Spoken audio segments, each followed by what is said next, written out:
Hello, welcome to the next edition of the All for Inclusion pod.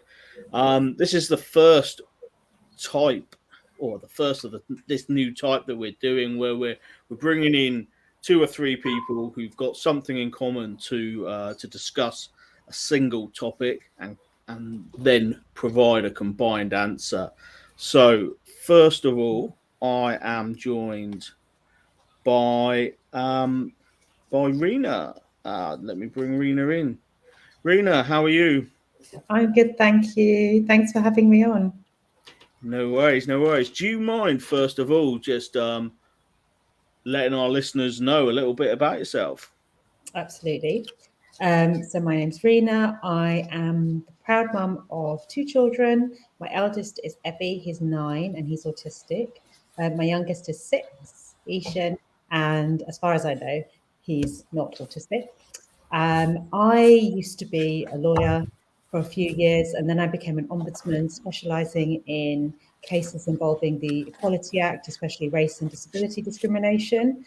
And last year, I decided that I was going to leave all that behind and focus on autism acceptance and awareness in Black, Brown, and ethnically diverse communities, because all the data shows us that these children often get later diagnoses and don't get the support they need, and it impacts their ability to thrive in their education and other environments. And inspired by Evie, who's doing really, really well. I've got really great relationship with his school, and really kind of transformed how I parent, based around Evie's needs. And I have really passionately believe that all parents are empowered to do that. And sometimes there are cultural stigmas and judgments and other issues that can stop parents from feeling that empowered. And I'm basically on a mission to show that it is possible. You can love life and you can be totally in love with your autistic child. Excellent. Thank you very much. And Kat, can you introduce yourself, please? Hello, yes, lovely to be here. Thank you for asking me. My name's Kat Palo Bent, and I'm up in Durham. I am a seamstress who creates clothing and weighted blankets for disabled adults and children. And I have a son, Tom, who is 15 now. I was made disabled 15 years ago. Tom was only 6 months old.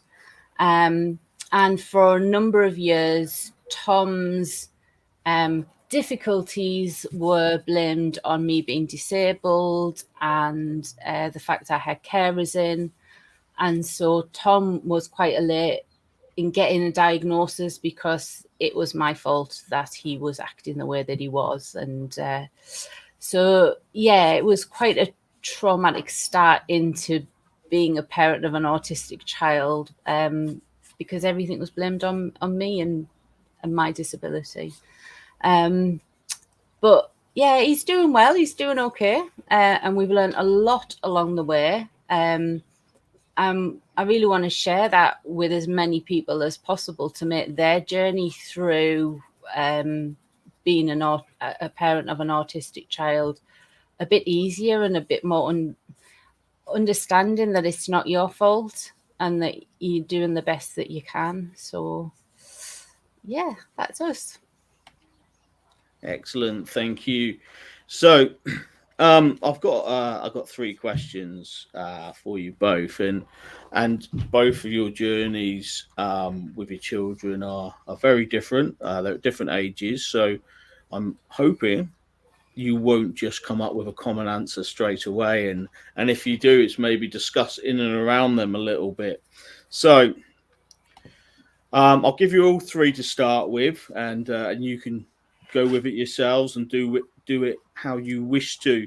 So, question one is: what one thing could schools do better to support children with autism?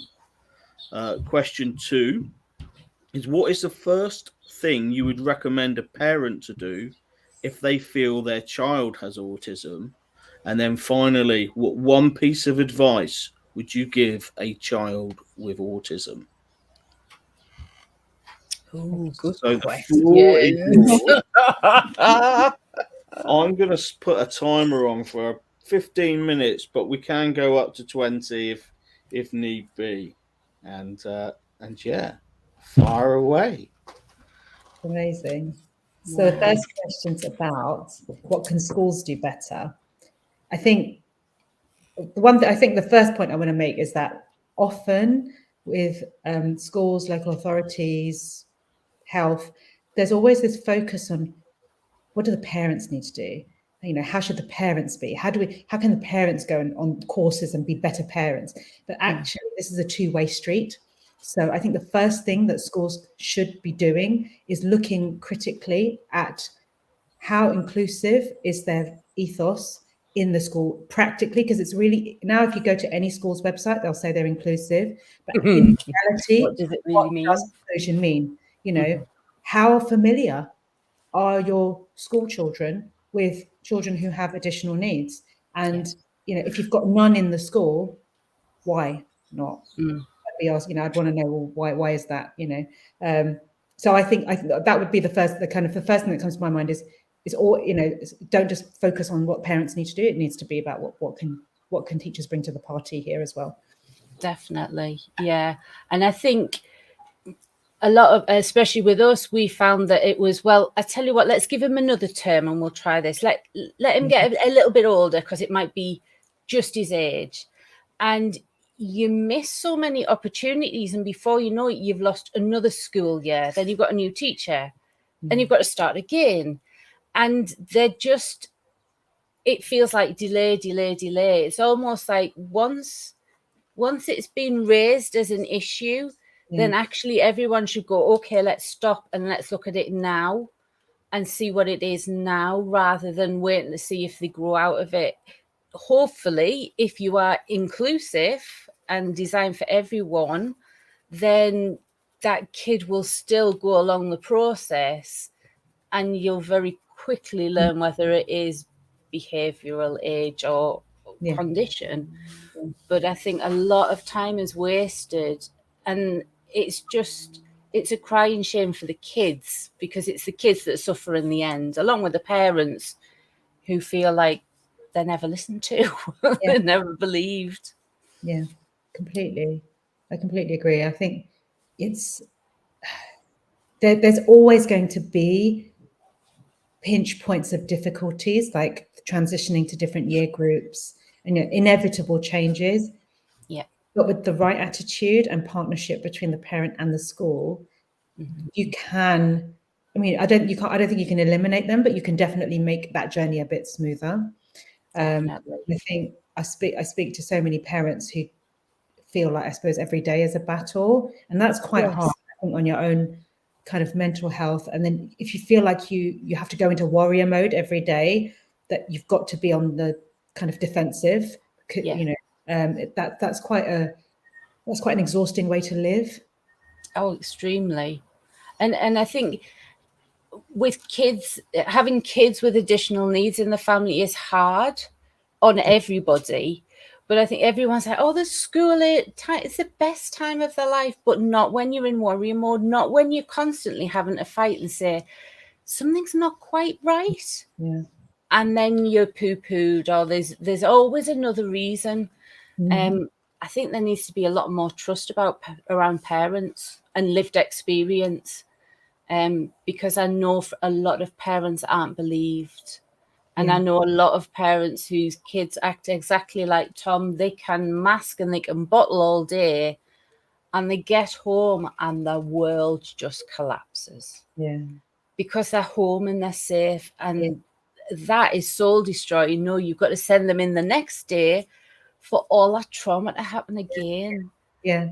And you feel quite resentful as well. It's like, why are you saving this for me? Like, you know, I have to still like work as a parent doesn't stop, right? You just shift from one role to the next.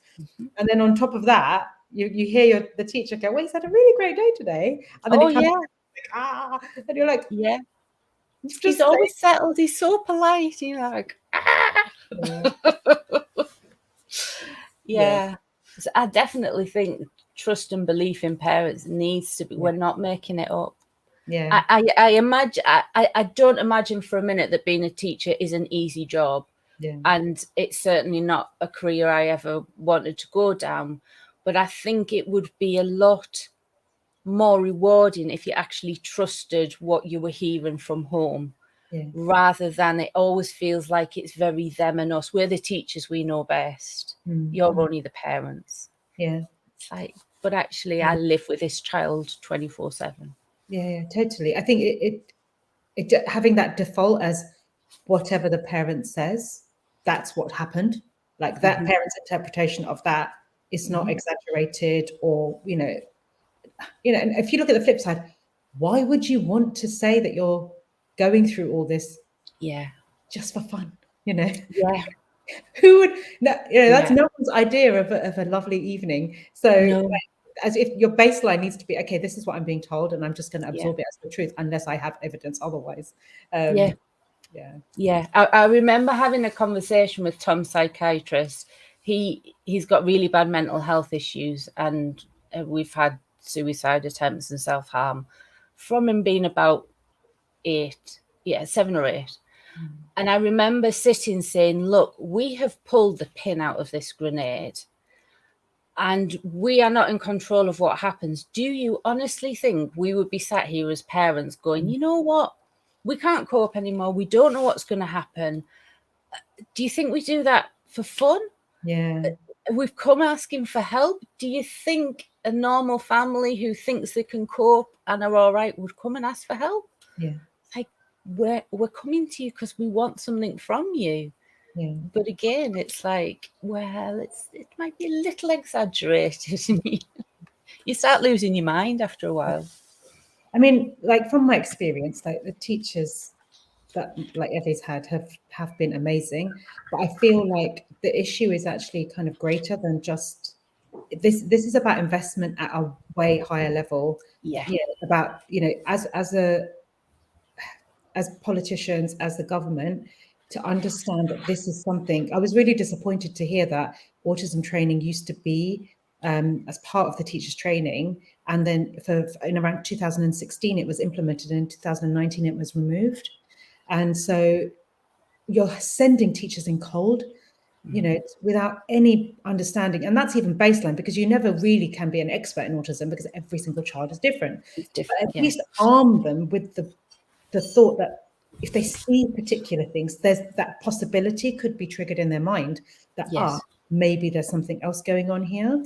And then to have those conversations, whereas it's not only high pressured, I think, for them to have classes of 30, 33, 35 children, that on top of that, you're kind of fielding them and their behavior. You're not really able to approach it from a position of knowledge and experience. And I think definitely there has to be a far greater decision, like an acceptance that actually we need to invest this in teachers.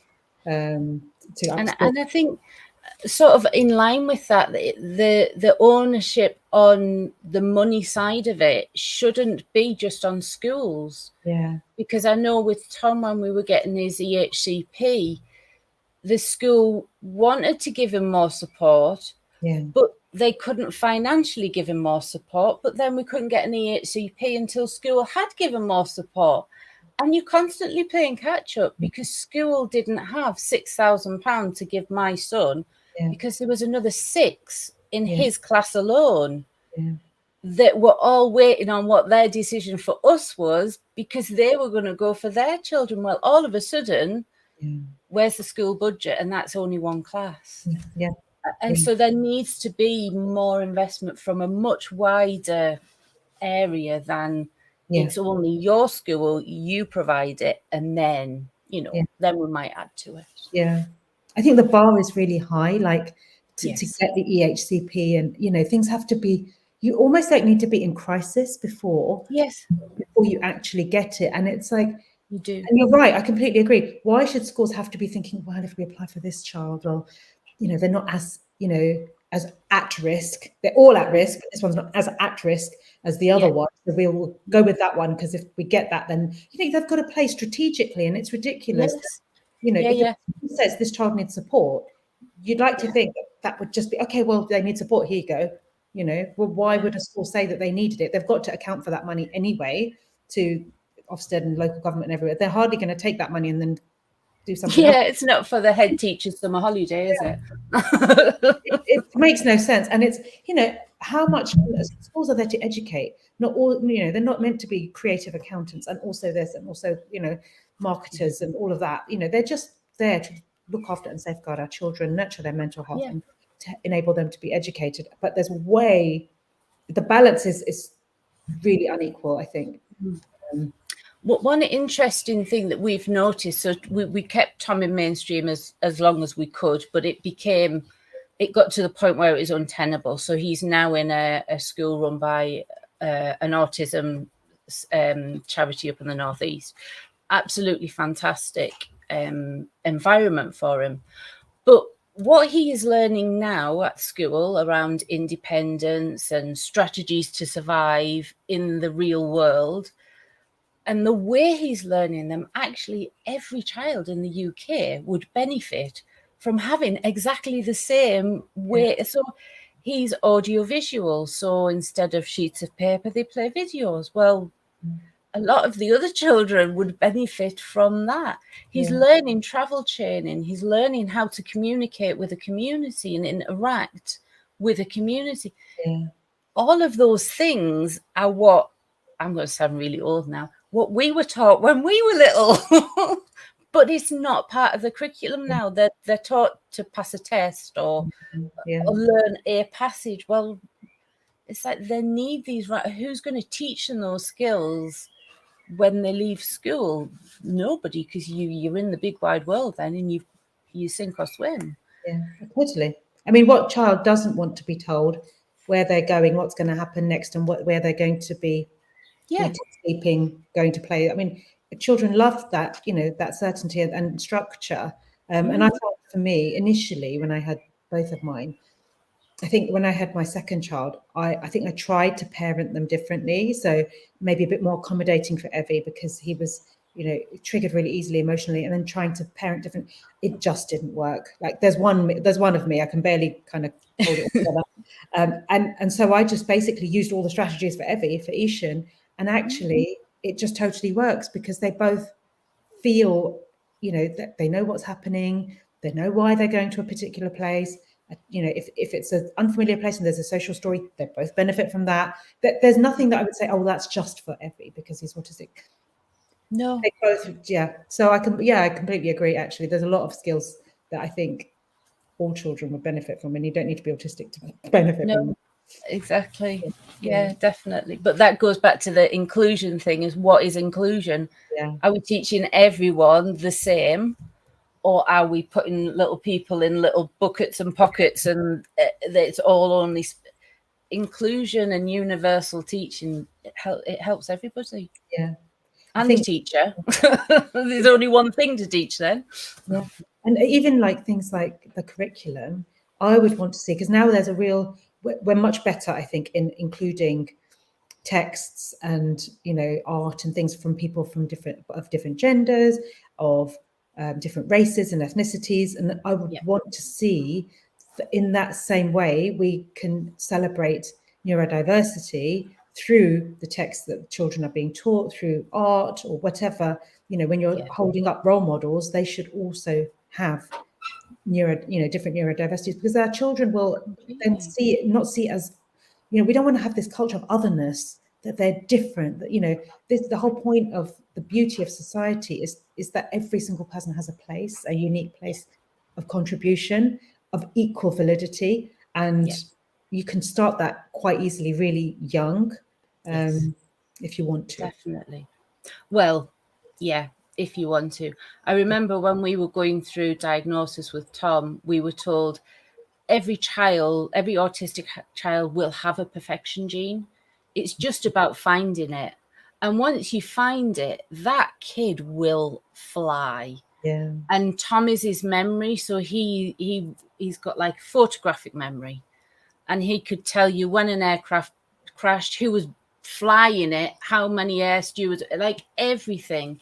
And you think that's what wants to be celebrated. That's what the kids that are great at reading, the kids that are great at design tech, That's what we want to be doing. We don't want this, well, you know, they're disabled and they can't do that, and they might not be able to, but I tell you what, they can do that far better than any adult I know. Or they can do this way better than anyone I've seen in the 21st century. And that's what we need to be shouting and screaming about. Yeah, absolutely. So it's been very interesting listening in like a fly on the wall. And there's actually a lot of things that I've learned in those sort of 15 minutes, and I find it amazing how they've put training in, and then 3 years later taking that straight back out. You know how you know to educate our children, our teachers need to be educated to be able to do so. So if we're getting back to the questions, because you've gone around every single question, I think there.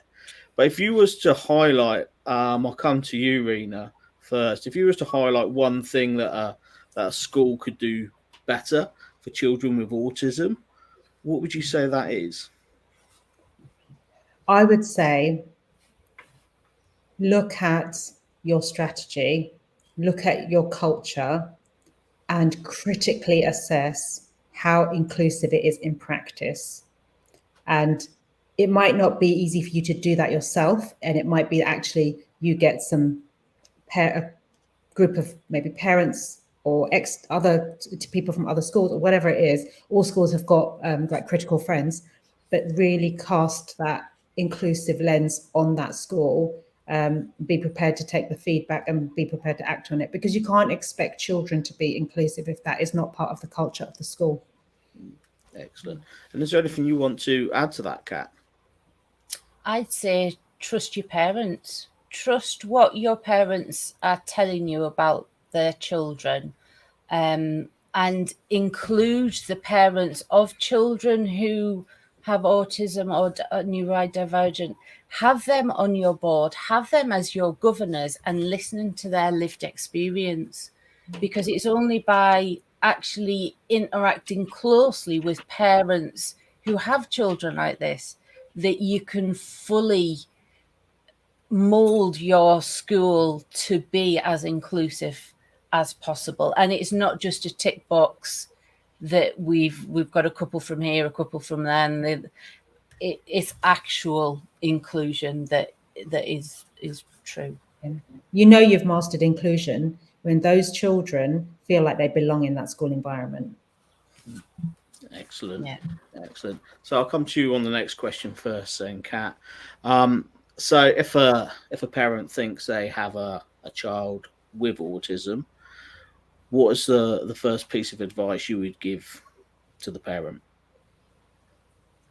Trust your gut, because I think you know your children better than you actually do. And one of the biggest things that we found, I know, is you've constantly got professionals telling you this and professionals telling you that. And you get to the point where actually what you feel as a parent almost gets eradicated, and it's not important because you're not a professional telling the professionals. But actually you are, because you are the professional in your child, and you are the only one that knows what happens behind closed doors. Nobody else does. So trust your gut and fight hard, because there's no one else going to fight for you. You've got to fight hard and continue until you get the answers that you want. Excellent. And anything you want to add to that, Reena? I think I completely echo what Kat just said. I think also don't be afraid of the label. Some parents are, they go with trepidation. They'd rather, there's a lot of denial because they're afraid of what the future might look like. But actually know that you are empowered and you can create the life that you want to lead. And the label actually can be really helpful in accessing the support you need for your child. So actually, when we really, it's just reflecting inwards of why am I so resistant to it? Because often it's not to do with the child, it's to do with our own insecurities or our own perhaps our cultural upbringing or the society we've been brought up in, whatever background you're from, that might be the reason why. And it's just understanding that and knowing that and processing that, because if you can come out of that and then reach a place of empowerment, actually, you can totally love life, love your child, and live, an exciting life. It's not like a death sentence. It doesn't have to be. It's what you make of it. And exactly as Kat was saying, you are on a journey to find your child's like inner gift, and then once you found it, you just amplify that, and they will bloom. But do it with confidence, not from fear. Excellent. And then finally, what advice would you give to a child with autism? I'll start with you on this one, Reena. Oh, I would say you're just amazing and the most unique individual. Every single person is completely different in this world, but there is something very special about autistic children. And I say to Evie all the time, I am so grateful that I am your mother, because I am a better human because of you. Because of him, my whole life has been enriched. I know what's important, I know what matters, and I feel like I'm living a life of purpose and joy every day. And I know I wouldn't have had that because I didn't have it until he was born. So I would say, know that you are a gift. Know that you are a gift not just to the world, but to your family and friends. And consider yourself a light. And if anybody tries to dim that light, step away, because you should just shine brightly. Excellent, thank you. And then, Kat, same question to you. You can do anything you set your heart on. If the only limit is how big you can dream, and dream as big as you dare to, because there's a lovely saying, if you reach for the moon and you fail, you still land in the stars. So you know what, it doesn't matter. You may not end up walking on the moon ever, but you know what, it doesn't matter, because if you still got such an amazing gift and talent that it will be recognized, and you will make everyone proud that comes into contact with you. Excellent, thank you.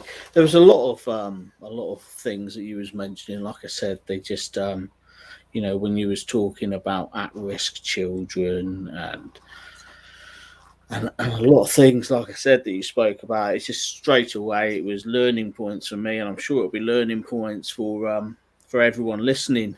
Now, have you ever read any of the Tom Fletcher books to your children? So there's one called "There's an Alien in My Book." Do you know that one, Reena? We're midway through one at the moment, and I sit with the kids. My husband does the reading of it because he does all the voices. Apparently my voices are not very good. But it's a lime green color, so I'm not sure if it's called There's an Alien. I'm not sure which one it is. See, he But I know does. they love it. Both of them love it. Yeah, so he does two types of books. He does one that's more aimed at kind of late in your single numbers, early double digits, and he does one which is aimed at kind of 4, 5, 6 year olds. So the 4, 5, 6 year olds are ones you would flick through. The first one is "There's a monster in my book." The second one is "There's an alien in your book," and the children got to, scream at the alien and go "ah" and things like Yeah, that. yeah. I've seen that. Yeah. Yeah, so you get to one page and it says, "Alien, you don't belong here. You're googly eyes, whatever," and he goes through all the descriptions. And then the next page, you turn over, and it's got all different animals, and it says something along the lines, "See, alien, you can fit in here because." We welcome anyone with all shapes and sizes and different things like that.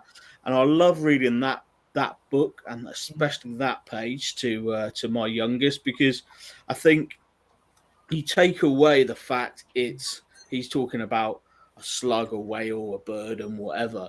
It actually means people of all sort of gender, race, disability, etc. So, to me, there's that wider meaning on that, and listening to you two speak just reminded me of of that book. So we finished. We've answered these questions. So, Kat, have you got any last bits of advice or any last thing you want to say to anyone listening or even watching this this clip? I've just had to bring up. Why not go to Reena first? Because the words. Oh yeah, let's cut to Reena. Let's cut to Reena whilst Kat thinks. Okay, so parting words, I would say sometimes it can feel quite isolating when you are an autism parent. When I remember looking around when Evie was really young and other children would sit and colour and do stuff, and I could not take him anywhere. I couldn't sit and have a cup of coffee with anyone because I was constantly chasing him. He would find any nook and cranny. He had no concept of, he was really risk averse, like had no idea what was safe, not safe. And so it was really stressful. And all of that kind of constantly being switched on can be quite exhausting. So I think it's really important that you find other parents who can relate to your experience, people that you can just be with. Take your child, sometimes, along with, if you meet up and stuff, and there's no judgment. So, if you're doing this journey and you haven't got a community around you, it doesn't matter if the community is not kind of your cultural community, or, be prepared to meet parents from outside of your regular community, because actually, from my experience, they're the most loving and understanding people. And some days you can say, I've just had the worst night. I was up 3 times and XYZ happened. And they just get it. They just get it. And and also, like, the best tips I've ever learned have been from them. So there will be groups, there will be pockets of these parents in every single community. Find them. It's really good for your own mental well-being. But also, like, we want to relax and sometimes go out and, chill a bit. And it's nice to have people that you can do that with who totally get it when you can't leave at the time that you thought you were going to leave because one of them's having a complete meltdown. Excellent, thank you. And I've achieved one of my podcast goals. I've had Kat speechless because I never thought that was ever going to happen. The Tommy Northerner had a complete, like, white screen. Well done. So, have you got any parting words now, Kat? Yeah, so very similar lines to Reena. There are so many charities out there that are run by parents who get it and tee into it. There's some fantastic Facebook groups where I've literally been at the end of my tether at crazy o'clock, typing a message in going, I don't know if anyone's going to get this or anyone's going to understand it. And within seconds, you've got a ping going, oh, yeah, we're awake too. And sometimes that is just the sanity that you need, that actually there's someone else going through exactly the same at you at the same time. Yeah. But I also think it's important to befriend families who've got children older than yours. Because one thing we really struggled with was we had no one to look up to sort of get an idea of where it would go. And we've already said every kid's different, so you're never going to get a carbon copy. But it would have been lovely to understand what transition was like from primary into secondary, or what transition is going to be like from secondary into sixth form. And so don't feel scared for reaching out to people where their kids are slightly older than yours, because actually they've been there, they've trod that road, and they will have tips and tricks that you don't even think of. So yeah, it's all about building that community and joining the people that get it, because they are going to be your sanity.